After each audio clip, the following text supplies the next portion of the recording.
What's the meaning of bunny slope?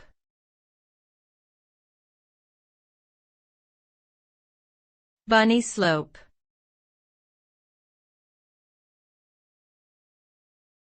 Bunny slope.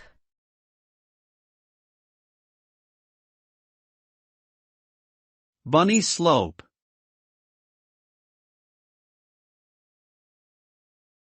Bunny slope.